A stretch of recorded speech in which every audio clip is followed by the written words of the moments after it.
Olha, isso daí até hoje eu fico constrangido como é que Deus me escolheu, porque eu não tive histórico, não tive base, não tive DNA e genética em casa de evangelho, mas eu comecei a buscar Deus inicialmente através de entender um pouquinho de Israel. Aí eu queria entender um pouco de Israel, um país tão pequeno que faz tanto estrago, no bom sentido, no mundo, tem tanta tecnologia, tanta coisa. Eu falei, vou começar a estudar um pouco. Aí comecei a ler o Velho Testamento por conta própria. Sem ser convertido, você já Sem começou a ler ser o Velho convertido, Testamento. sem ser convertido. Eu comecei a ler o Velho Testamento. Nesse tempo, eu recebi 2, 3 louvores de uma pessoa que eu não me recordo quem, coisa do céu. E eu comecei a viajar a trabalho para uma obra que a gente tinha em São Mateus, e nesse intervalo de viagem eu botava esses 2, 3 louvores, eu ia chorando daqui até São Mateus e voltava chorando de São Mateus para Vitória. E eu não chorava aproximadamente há 20 anos, que eu não tinha um choro tão gostoso como aquele choro. E eu não entendi o que era, mas eu sentia um amor pelo aquele momento que eu comecei a até ter prazer de ir para São Mateus, de tão gostoso que era aquele momento com apenas 3 louvores. Não tinha conhecimento de Espírito Santo, não tinha conhecimento de nada com relação ao que a palavra nos ensina. Mas continuei lendo o Velho Testamento. Quando eu terminei de ler o Velho Testamento, eu fui impactado pelo Tiago Brunet. E aí o Tiago, Referência, né? grande referência. E aí o Tiago Brunet mencionou sobre uma viagem para Israel. Falou, olha, nós estamos aqui para uma viagem de negócios e de espiritualidade, Dubai e Israel.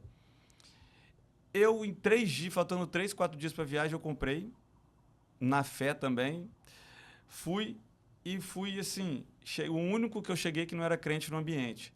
Então eu cheguei numa excursão de 40 pessoas, sendo 39 crentes, e Rafael o único que não era crente, que nunca tinha entrado nem numa igreja. Eu nunca tinha entrado nem numa igreja, nem tinha... A minha esposa não sabia nem o que eu estava indo fazer. Porque eu falei para ela 2 dias antes, estou indo para Israel, estou indo para...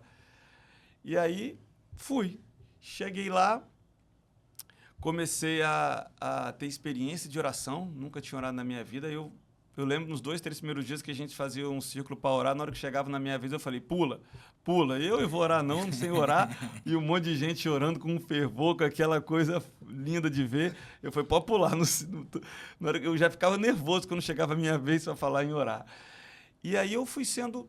Ali eu fui vivendo esse mover de Deus, fui vendo o quão maravilhoso é estar em oração, estar em busca da palavra. Fui batizado no Rio Jordão. Que bacana. Então, Deus foi tão bom comigo que Ele não só segurou a minha vida, porque eu tive vários acidentes durante a minha vida. Eu fiquei em coma 2 vezes. Uma foram 10 dias de coma, sem sequela, sem nada. Então, Deus me protegeu tanto. E quando Ele resolveu me colocar no lugar que Ele queria, Ele me colocou em alto estilo, sendo batizado onde Jesus foi batizado e por pessoas extremamente respeitadas.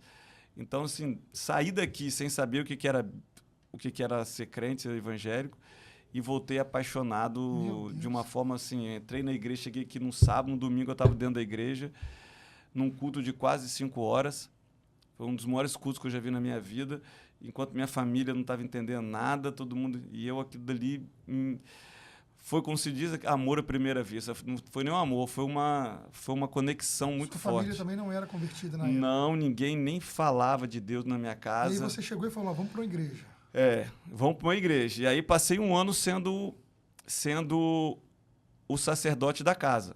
A pessoa que brigava com a mulher para ir para a igreja porque ela queria sair tarde e eu queria ser o primeiro a chegar na igreja. Os filhos não queriam ir, eu vamos. E foi indo, foi insistindo. Casei de novo.